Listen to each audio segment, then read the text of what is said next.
क्या सितंबर के बाद सोना उड़ान भरने वाला है? क्या चांदी इतिहास का सबसे बड़ा रिकॉर्ड बनाने की तैयारी में है, या फिर बाजार अभी आपको भ्रम में रखेगा? एक फैसला जिसने पूरी दुनिया के निवेशकों की धड़कन बढ़ा दी है। अमेरिका के केंद्रीय बैंक फेडरल रिजर्व ने ब्याज दरों में कोई बदलाव नहीं किया, लेकिन इसके साथ ऐसा संदेश दिया है जिसने गोल्ड और सिल्वर मार्केट को पूरी तरह असमंजस में डाल दिया है। यही वजह है कि अब दुनिया भर के बड़े निवेशकों की नजर सिर्फ सितंबर पर टिक गई है।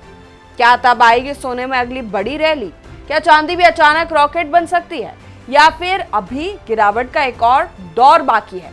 आइए सब कुछ आपको बताते हैं। सबसे पहले जानते हैं कि आखिर हुआ क्या।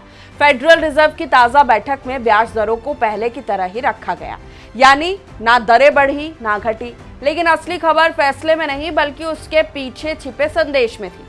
फेड ने साफ कर दिया कि उसकी सबसे बड़ी चिंता अब भी महंगाई है।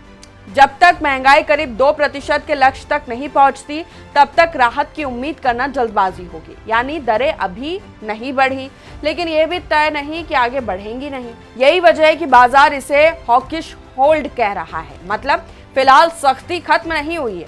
अब सवाल इसका असर सोने और चांदी पर क्या होगा। आमतौर पर जब ब्याज दरें ऊंची रहती है तब सोने पर दबाव आता है, क्योंकि सोना ब्याज नहीं देता। निवेशक ऐसे समय बैंक, बॉन्ड और दूसरी ब्याज देने वाली संपत्तियों की तरफ चले जाते हैं। लेकिन इस बार कहानी थोड़ी अलग दिखाई दे रही है। फेड के सख्त रुख के बावजूद सोना बड़ी गिरावट से बच गया। यही बात बाजार के जानकारों को सबसे ज्यादा चौंका रही है। कीमती धातुओं के विशेषज्ञ जैसी कोलंबो का कहना है कि बाजार पहले ही काफी डर चुका था, यानी जितनी खराब खबरें थी उनका असर पहले से ही कीमतों में शामिल हो चुका था। इसीलिए फेड के फैसले के बाद सोने में वैसी बड़ी गिरावट देखने को नहीं मिली जिसकी आशंका जताई जा रही थी। अब भारत के बाजार की तस्वीर अभी बीते दिन की देख लेते हैं। 31 जुलाई को दोपहर 2 बजे तक एमसीएक्स पर अगस्त डिलीवरी वाला सोना लगभग 680 रुपए टूटकर 1,42,552 रुपए प्रति 10 ग्राम के आसपास कारोबार कर रहा था। वही सितंबर डिलीवरी वाली चांदी करीब 1482 रुपए गिरकर 2,18,485 रुपए प्रति किलो के आसपास ट्रेड कर रही थी। लेकिन क्या ये गिरावट सिर्फ एक सामान्य कनेक्शन है या किसी बड़ी चाल की शुरुआत? यहीं से कहानी और दिलचस्प हो जाती है। तकनीकी चार्ट कुछ अलग ही संकेत दे रहे हैं। पिछले हफ्ते सोना एक अहम ट्रायंगल पैटर्न के ऊपर निकल चुका है। कई एक्सपर्ट्स को उम्मीद थी कि सोना $4,000 प्रति औंस के नीचे फिसलकर $3,000 के दायरे तक पहुंच जाएगा, लेकिन बाजार ने उनकी उम्मीदों को गलत साबित कर दिया। सोना संभल गया और यही मजबूती अब नई चर्चा का विषय बन गई है। हालांकि अभी एक बड़ी वजह से तेजी रुक सकती है। अमेरिका और यूरोप में गर्मियों की छुट्टियां चल रही है। बड़े फंड और संस्थागत निवेशक फिलहाल ज्यादा सक्रिय नहीं है, इसीलिए ट्रेडिंग वॉल्यूम सामान्य से कम है। यानी सितंबर से पहले किसी बहुत बड़ी तेजी की उम्मीद करना जल्दबाजी हो सकती है।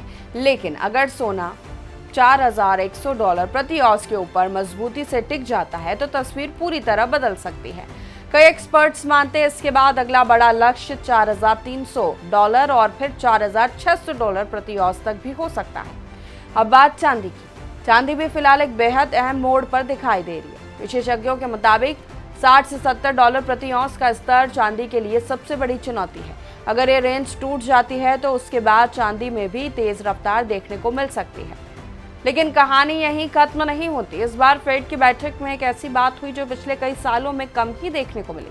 फेड के भीतर ही खुलकर मतभेद सामने आ गए। 3 सदस्यों ने ब्याज दर बढ़ाने के पक्ष में वोट दिया, जबकि बाकी सदस्यों ने दरें स्थिर रखने का समर्थन किया। यानी फिलहाल बहुमत इंतजार करना चाहता है। लेकिन ये भी साफ है कि फेड के भीतर चिंता अभी खत्म नहीं हुई है। अब पूरी दुनिया की नजर एक तारीख पर टिक गई है, 12 अगस्त। इस दिन अमेरिका का सीपीआई यानी महंगाई का आंकड़ा जारी होगा और यही आंकड़ा सितंबर की बैठक की दिशा काफी हद तक तय कर सकता है। अगर महंगाई कम रहती है तो ब्याज दरें लंबे समय तक नहीं बढ़ सकती, लेकिन अगर तेल की कीमतें बढ़ती है तो महंगाई फिर तेज होती है, तो सितंबर में ब्याज दर बढ़ाने की संभावना मजबूत हो जाएगी। फिलहाल बाजार करीब 60% संभावना मान रहा है कि सितंबर में 0.25% की बढ़ोतरी हो सकती है। यानी आने वाले कुछ हफ्ते सोने और चांदी दोनों के लिए बेहद अहम होने वाले हैं। तो आखिर निवेशकों को क्या करना चाहिए? फिलहाल तस्वीर यही कहती है, घबराने की नहीं बल्कि इंतजार करने की जरूरत है, क्योंकि अगली बड़ी चाल, महंगाई के आंकड़े, कच्चे तेल की कीमतें और फेडरल रिजर्व की अगली बैठक, इन 3 चीजों पर निर्भर करेगी। अगर तीनों संकेत सोने और चांदी के पक्ष में जाते हैं तो आने वाले महीनों में दोनों धातुएं फिर से नए रिकॉर्ड बना सकती है। लेकिन अगर हालात उल्टे रहे तो बाजार कुछ समय तक सीमित दायरे में भी रह सकता है। याद रखिए, ये बाजार के जानकारों का विश्लेषण है। किसी भी निवेश का फैसला करने से पहले अपने वित्तीय सलाहकार से सलाह जरूर लें।